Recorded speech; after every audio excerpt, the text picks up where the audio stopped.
सर्वेभ्यः नमस्कारः। मम नाम स्नेहिता। अहम् NTR महाविद्यालये डिग्री प्रथमसंवत्सरं BSc MPC पठामि।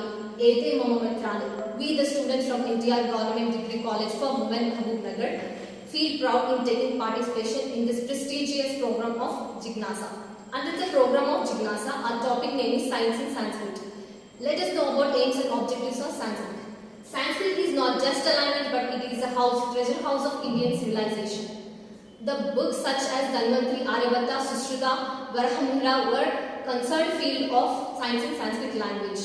The science of Vedas, Puranas and Upanishads is recorded in Sanskrit language. So it is our duty to acknowledge the Sanskrit language and patronage. Now we will know about Bhaskaracharya. Bhaskaracharya is a great mathematician and an astronomer of 12th century AD. He was the head of observatory at Ujjain. His famous works on mathematical astronomy include Siddhanta Shiromani and Karuna Kutuhalam. The law of gravitation propounded by him about 500 years before the Newton. He told about the Aryabhatian, about square and cube roots. Bhagam haridvarga nityam trigunena vargamulena vargam dvarga shuddhe labdam sthanantare moolam. The meaning of shloka is, one should divide the non-square place by twice the square root of square place. Then subtract the square from the next square place. The present method of extracting the square and cube root by division was proposed by Aryabhatta in 476 Common Era. Jyoti will take the next turn of explanation. Mama Nama Jyoti, my topic is astronomy, written by Aryabhatta, a great scholar and the teacher of astronomy. He also propounded the theory the earth revolves around the sun. Chadayati shashi suryam shashinam bhavati cha puchaya. The meaning of this sloka is, the moon covers the sun and the great shadow of the earth covers the moon. Next is followed by my friend Deepti. Mama Namam Deepti. Today's my topic is about the astronomy, who is written by the Aryabhatta, who is the great scholar and the teacher of the astronomy.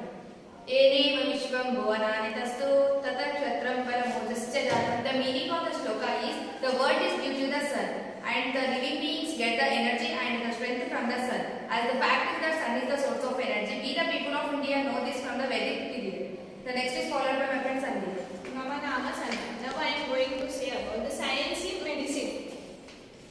The science in medicine. Dhanvantri was the god of medicine. He was reborn in Dwapara Yuga. The name is Dhanva, as the son of the king Kashi. Everybody prays to Dhanvantri for a healthy and disease-free life.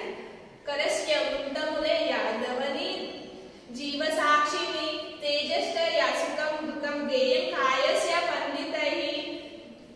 The meaning of this sloka is, experts know the health or diseases of the body by tasting life indirectly pulse, which is present below the root of the tongue. Your health is virtually in your hand. Next is followed by Ashrita. Mama Nama Ashrita. Now I am going to say about Sushruta. As we all know that Sushruta is a surgeon and he performed plastic surgery and he authorized the famous book known as Sushruta Samhita.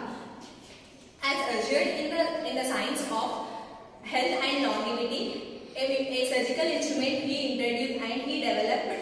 A surgical instrument he developed with the scientific constitution evokes and wonders the present day doctors.